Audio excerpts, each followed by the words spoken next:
台南柳营有2大产业活动，牛奶节甲土山野节。今年的土山野节4月19要来举办，要请大家烧酒来讲山野。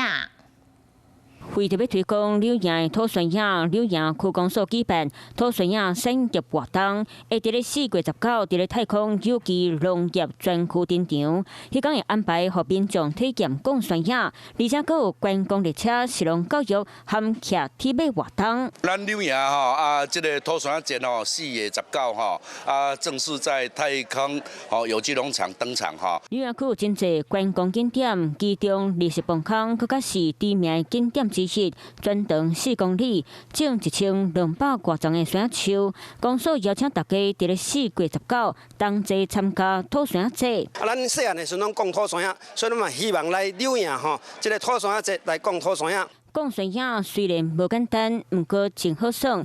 迄天有的路段卖做交通管制，欢迎大家同齐来遮佚佗行踏。 你好，我是宋彦明。想掌握最及时的新闻资讯吗？赶紧订阅、按赞、开启小铃铛，锁定华视新闻 YouTube 频道。